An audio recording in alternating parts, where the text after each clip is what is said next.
years ago today, pizza delivery man Brian Wells became known worldwide as the Erie Pizza Bomber case. It's a complex case that the FBI spent years. आज की story में इतने ज़्यादा twist and turns हैं कि अगर आपने अपनी अटेंशन इससे एक सेकंड के लिए भी हटाई तो ये आपको समझ नहीं आएगी। और ये स्टोरी इतनी ज़्यादा मिस्टीरियस और थ्रिलिंग है कि इसके ऊपर एक नेटफ्लिक्स शो ही बन चुका है। तो चलिए स्टार्ट करते हैं आज की story revolving around Brian Wells. 28 अगस्त 2003 5154 पी स्ट्रीट पे located Mama Mia pizza shop के ओनर टोनी डिडमो को एक कॉल आता है जिसमें एक इंसान ऑर्डर करता है 2 सॉसेज और 1 पेपरोनी पिज़्ज़ा। पर क्योंकि उन्हें वो एड्रेस समझ नहीं आता है तो वो फ़ोन अपने एक वर्कर को दे देते हैं जिनका नाम है ब्रायन वेल्स। ब्रायन वेल्स उस ऑर्डर को नोट कर लेते हैं और वो निकल पड़ते हैं डिलीवरी के लिए। लेकिन सिर्फ 2 घंटे बाद ही ब्रायन वेल्स का चेहरा देश के सारे न्यूज़ चैनल्स पे छाया हुआ है और ये बोला जा रहा है कि उनने एक रॉबरी को अटैम्प्ट किया है और उन्हें पुलिस ने चारों तरफ से घेर रखा है एक पार्किंग लॉट में। फिर ये देखा जाता है कि पुलिस उनके साथ बात करना शुरू कर रही है और ब्रायन पुलिस को कुछ बताते हैं। ब्रायन ये बोलते हैं उन्हें कुछ ब्लैक लोगों ने पकड़ लिया था और फिर उनके गले पे ये कॉलर बम लगा दिया और उन्हें फोर्स किया रॉबरी अटैम्प्ट करने के लिए। पर कॉलर बम के बारे में सुनते ही पुलिस के कान खड़े हो गए। उन्होंने पेरीमीटर को एक्सपेंड कर दिया जिससे कि लोगों की सेफ्टी बनी रहे और खुद भी पीछे हो गए। पर ब्रायन उन्हें कुछ बोलते हैं। ब्रायन उन्हें बोलते हैं कि क्यों कोई मेरे कॉलर बम को नहीं हटा रहा है क्योंकि ये कभी भी फट सकता है। पर वो नहीं जानते थे कि पुलिस इस काम में एक्सपर्ट नहीं होती है, तो उन्होंने बॉम्ब स्क्वाड को पहले ही कॉल कर दिया था। पर बॉम्ब स्क्वाड एक ट्रैफिक जाम में फंसा हुआ था और इसीलिए कोई नहीं आ पा रहा था। पर बॉम्ब स्क्वाड की जरूरत पड़ने ही नहीं वाली थी क्योंकि तभी 2 मिनट बाद उनका कॉलर बीप बीप करके आवाज़ करने लग जाता है और उसके 2 मिनट बाद उसकी आवाज़ की फ्रीक्वेंसी और भी ज़्यादा तेज़ हो जाती है और पुलिस काफ़ी ज़्यादा घबरा जाती है। और उसके 2 मिनट बाद एक एक्सप्लोजन होता है। आखिरकार 3:18 पे बॉम्ब स्क्वाड पहुंच जाता है और तब तक बहुत देर हो चुकी है बिकॉज ब्रायन इज़ नो मोर। फिर बॉम्ब स्क्वाड उसकी कार की तरफ देखता है और वो ये देखते हैं कि उसके अंदर कुछ पेजेस पड़े हुए हैं और एक आयरन की स्टिक जैसी पड़ी हुई है जो ब्रायन रॉबरी के टाइम यूज़ कर रहे थे। लेकिन बॉम्ब स्क्वाड थोड़ा ध्यान से देखते हैं तो उन्हें पता चलता है कि ये एक सेकेंडरी डिवाइस हो सकता है, यानी कि ये भी एक बम हो सकता है। और वो पैरामीटर को दोबारा बड़ा कर देते हैं और ज़ोर से बोलते हैं कि सब लोग इस पैरामीटर से बाहर चले जाओ वरना ये कभी भी एक्सप्लोड हो सकता है। और जब वो ध्यान से देखते हैं तो उन्हें पता चलता है कि ये कोई सेकेंडरी डिवाइस नहीं है बल्कि ये एक मॉडिफाइड गन है, यानी कि एक DIY गन है जिसको कुछ लोहे की मेटलिक रॉड की मदद से बनाया गया है एक स्टिक में, लेकिन वो फायर भी कर सकती है एट द सेम टाइम। फिर वो देखते हैं कि ब्रायन वेल्स की कार में कुछ पेजेस पड़े हुए हैं। उन पेजेस पे कुछ इंस्ट्रक्शंस लिखे हुए हैं for the victim of collar bomb, यानी कि ब्रायन वेल्स के लिए। और वो समझ जाते हैं कि ब्रायन वेल्स असलियत में एक विक्टिम ही था, विक्टिम ऑफ जिगसॉ। जिगसॉ एक विलन था सॉ मूवी में, 2004 में रिलीज़ हुई थी। जी हाँ दोस्तों, ये मूवी इस इंसिडेंट के बाद में रिलीज़ हुई थी और कुछ लोग ये भी कहते हैं कि इस मूवी ने इसी इंसिडेंट से अपनी इंस्पिरेशन ली है। जिगसॉ एक विलन था जिसने 2 लोगों को एक बाथरूम में बंद कर दिया था और फिर उन्हें कुछ इंस्ट्रक्शंस दिए थे और उन्हें ये बोला था कि अगर वो इन इंस्ट्रक्शंस को सही से फॉलो करेंगे और इस गेम को खेलेंगे एक तरह से तो गेम के आखिर में उनकी जान बच सकती है, और अगर वो सही से नहीं खेलेंगे तो उनकी जान नहीं बचेगी। और कुछ ऐसे ही इंस्ट्रक्शंस ब्रायन वेल्स की कार में जो पेज पड़ा हुआ था उस पर लिखे हुए थे। तो अगर इन इंस्ट्रक्शंस को, यानी कि इस स्कैवेंजर हंट को ब्रायन वेल्स पूरा कर लेते हैं तो इसके आखिर में उनको एक चाबी मिलेगी और उस चाबी से वो अपने कॉलर बम को खोल के अपनी जान को बचा सकते हैं। पर ऐसा हो नहीं पाया। पुलिस को अपने सोर्सेज की मदद से ये पता चलता है कि ब्रायन वेल्स एक पिज़्ज़ा डिलीवरी गाय था और वो मामा मियाज पिज़्ज़ा शॉप में काम करता था। तो वो जाती है पिज़्ज़ा शॉप पे और पता करती है कि कैसा इंसान था ब्रायन वेल्स। वो पिज़्ज़ा ओनर से बात करते हैं और वो उसके एक फ्रेंड से ही बात करते हैं जिनका नाम था रॉबर्ट। रॉबर्ट ये बताते हैं कि ब्रायन वेल्स एक काफ़ी पंचुअल इंसान था जिन्होंने पिछले 10 साल से एक भी छुट्टी नहीं ली थी, बस एक दिन की छुट्टी ली थी, वो भी जब उनकी कैट एक्सपायर हो गई थी। तो इससे ये पता चलता है कि ब्रायन वेल्स कितना अच्छा वर्क एथिक रखते थे और कितने ज़्यादा पंचुअल थे। और फिर पुलिस दोबारा स्टोर ओनर से बात करते हैं और ओनर उन्हें बताते हैं कि सुबह उन्हें एक ऑर्डर आया था पर उन्हें एड्रेस समझ नहीं आ रहा था, तो उन्होंने फ़ोन ब्रायन वेल्स को दे दिया था और ब्रायन वेल्स ने ऑर्डर को नोट कर लिया और उसका एड्रेस था 8613 पीच स्ट्रीट। तो ऐसा क्या खास था 8613 पीच स्ट्रीट के बारे में जो इस चीज़ को बाकी सब जगहों से काफ़ी अलग बनाई थी? क्योंकि जैसे ही ब्रायन इस ऑर्डर को डिलीवर करने के लिए निकले, उसके ठीक 2 घंटे बाद ही वो न्यूज़ पे आए थे रॉबरी के लिए और उनके गले पे वो बॉम्ब लगा हुआ था। तो जैसे ही ब्रायन ऑर्डर को डिलीवर करने के लिए 8613 पीच स्ट्रीट के लिए निकलते हैं, वो देखते हैं कि ये काफ़ी सुनसान एरिया है और यहाँ तक कि इस एरिया में कोई घर ही नहीं है। और वो आखिरकार एक डेड एंड जैसी जगह पे पहुँच जाते हैं जिसके आगे कोई रास्ता ही नहीं होता है। सड़क पे कंक्रीट और ग्रेवल पड़ा हुआ होता है और काफ़ी खुला एरिया होता है। सामने फ़ोन टावर्स भी लगे हुए हैं और आसपास हरियाली है और पेड़ हैं। और फिर थोड़ी देर बाद ही जब वो अपनी कार पे वेट कर रहे होते हैं अपने डिलीवरी को डिलीवर करने के लिए, क्योंकि उनको इसी स्पॉट पे डिलीवर करना था, तभी कुछ लोग एकदम से आते हैं और उनके ऊपर गन तान देते हैं। वो इधर उधर कुछ गोलियां चलाते हैं और ब्रायन को बोलते हैं कि अगर तुमने ये इंस्ट्रक्शंस फॉलो नहीं करे तो हम तुम्हें मार देंगे। और ब्रायन सारे के सारे इंस्ट्रक्शंस को फॉलो कर लेता है। फिर वो लोग उस कॉलर को उसके गले पे लगा देते हैं और टाइमर को ऑन कर देते हैं।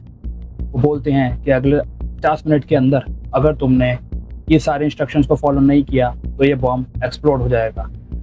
और ये सब करने के लिए ब्रायन को कम से कम अगले 10 मिनट के अंदर ही वो बैंक को रॉब करना था। यानी कि आप समझ सकते हैं कि कितनी ज़्यादा डर और दहशत उसके दिल में बैठ गई होगी ये सब सोच के कि अगले 50 मिनट के अंदर ही वो हमेशा के लिए इस दुनिया से जा सकता है।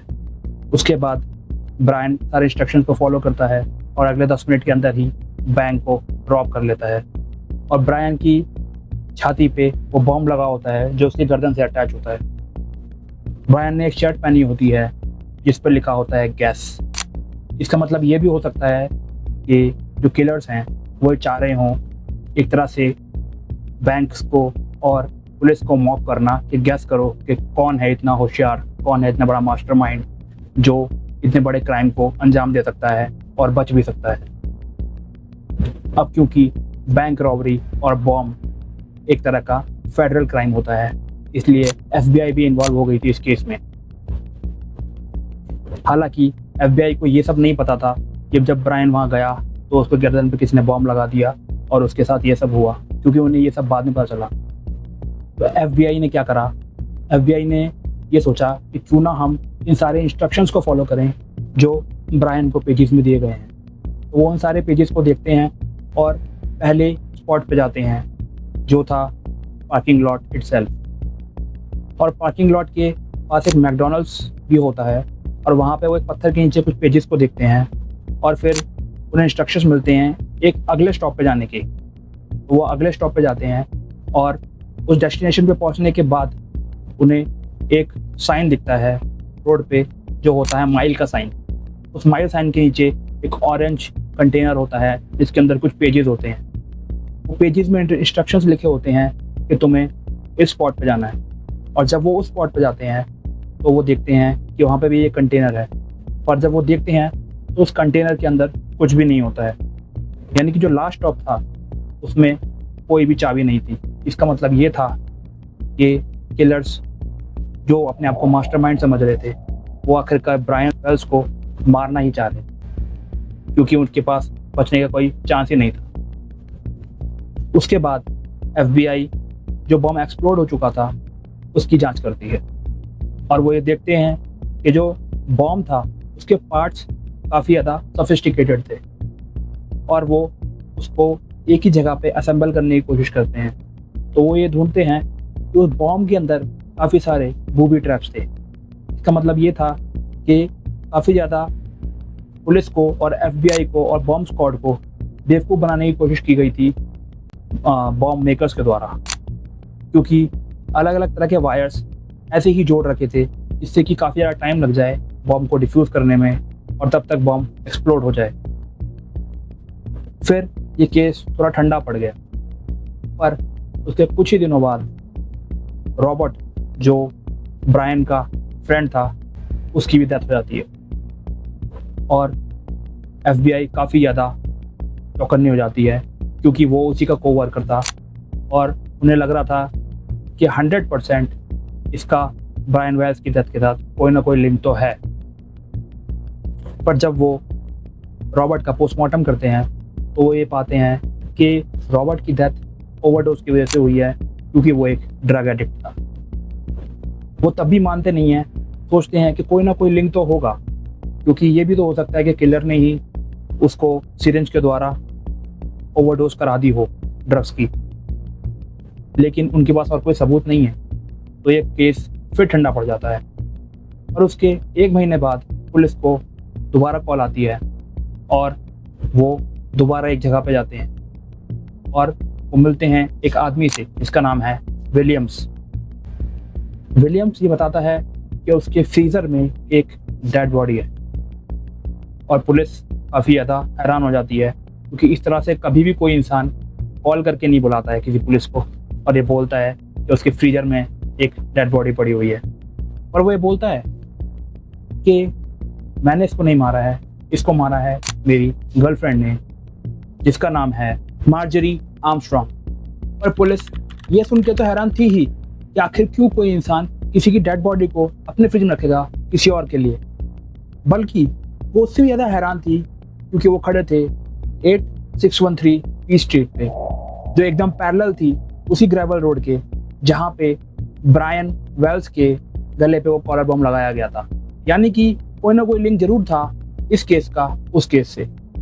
तो फिर पुलिस और FBI गिरफ्तार कर लेती है विलियम्स को और ले जाती है पुलिस स्टेशन। पुलिस स्टेशन में विलियम्स बोलता है कि मार्जरी उसकी गर्लफ्रेंड नहीं बल्कि उसकी एक्स गर्लफ्रेंड है, और ऐसा झूठ बोलने पे पुलिस उसे और प्रेशराइज करती है और बोलती है कि वो कुछ और भी छुपा रहा है और पूरी कहानी को सही से नहीं बता रहा है।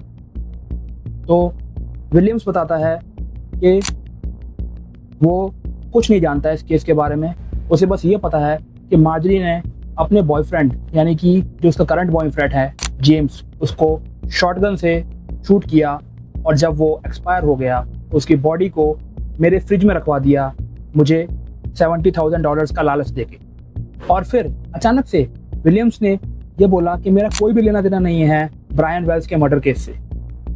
तो पुलिस काफ़ी ज़्यादा चौकन्नी हो गई क्योंकि उन्होंने तो ये पूछा ही नहीं था कि क्या तुम्हारा कोई लिंक है इस केस से, और उनके दिमाग में ज़रूर ये चल रहा था कोई ना कोई लिंक ज़रूर होगा इन दोनों केसेस का। और आखिरकार विलियम्स ने ऐसा क्यों बोला उनके सामने, लेकिन विलियम्स ने आगे कुछ भी बताने से मना कर दिया और बात करने से भी मना कर दिया। तो फिर पुलिस ने मार्जरी को गिरफ्तार कर लिया उसके बॉयफ्रेंड जेम्स के मर्डर के केस में, क्योंकि उन्हें उसके घर से वो शॉटगन भी बरामद हो गई थी। मार्जरी ने ये बताया कि वो मेंटली स्टेबल नहीं है और वो अपनी मेंटल इलनेस के लिए दवाइयाँ भी लेती है, और मार्जरी ने ये साफ तौर पे इनकार कर दिया कि उसने अपने बॉयफ्रेंड का मर्डर करा है। यहाँ तक कि उसने ये बोला कि ये काम विलियम्स का ही है। उसके बाद पुलिस ने दोबारा विलियम्स से पूछताछ करी और विलियम्स ने आगे कुछ भी बताने से मना कर दिया। और फिर विलियम्स ने एक और ऐसी बात बताई जिसने पूरे केस को हिला कर रख दिया। उसने ये बोला कि वो टर्मिनल कैंसर से सफ़र कर रहा है और वो 1 या 2 महीने के बाद मरने वाला है। और ऐसा ही हुआ, वो जुलाई 30, 2004 को एक्सपायर हो गया, यानी कि वो बिना कुछ बताए ही मर गया।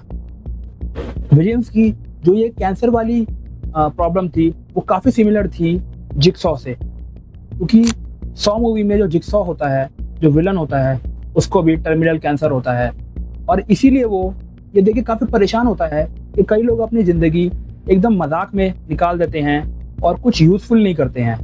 तो इसीलिए उनको लाइफ की मीनिंग देने के लिए वो उन लोगों को एक गेम ट्रैप में डालता था जिससे कि उन्हें लाइफ की इंपॉर्टेंस पता चल सके और जो बच जाएगा उसे लाइफ जीने का एक अलग नज़रिया मिल सके।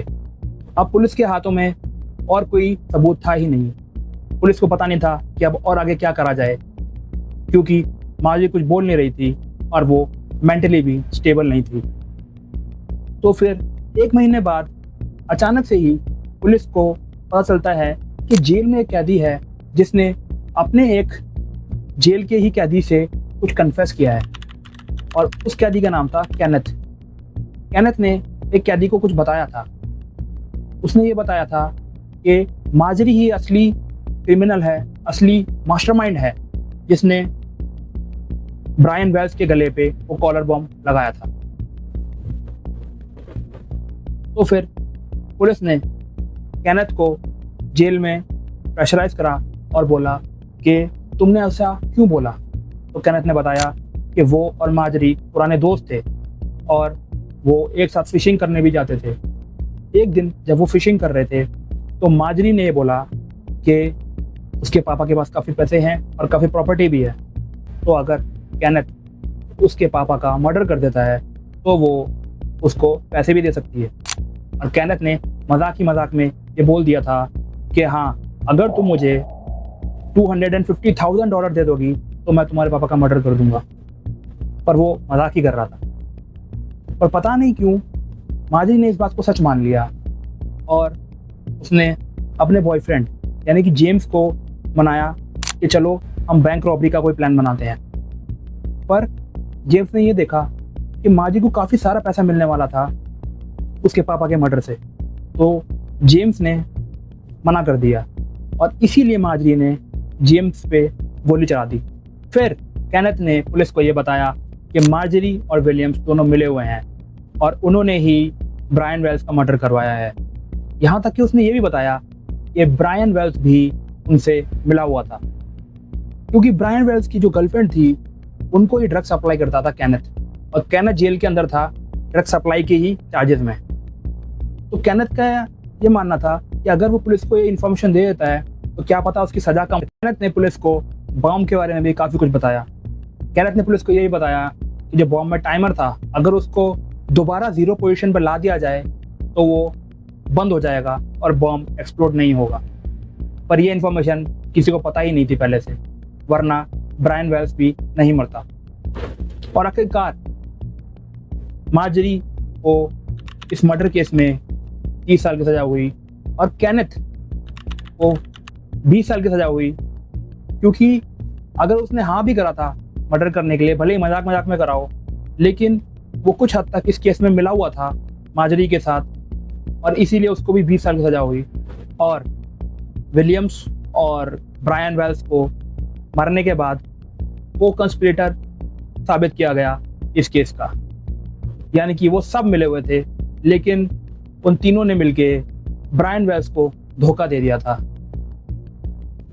अगर सोचो ब्रायन वेल्स को ये पता होता कि वो उस टाइमर को नीचे घुमा के उस बॉम्ब को बंद कर सकता है तो उसकी जान बच जाती, लेकिन उन्होंने उसे ये भी नहीं बताया था, क्योंकि अगर वो ये बताते तो वो उसको पहले ही बंद कर देता और ये भी हो सकता है कि पैसे लेके भाग जाता।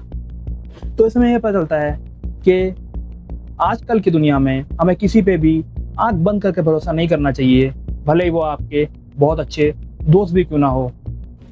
और पिछले महीने ही इस केस का जो आखिरी जिंदा शख्स था वो भी मर गया, इसका नाम था केनेथ। मार्जरी तो जेल में ही मर गई थी किसी हेल्थ प्रॉब्लम की वजह से। तो इस केस का काफ़ी सैड एंडिंग रही है और मैं होप करता हूँ आपको ये केस पसंद आया हो तो कमेंट, लाइक और सब्सक्राइब जरूर करना। मैं मिलता हूँ आपसे अगले वीडियो में अगले इंटरेस्टिंग और ट्विस्टेड केस के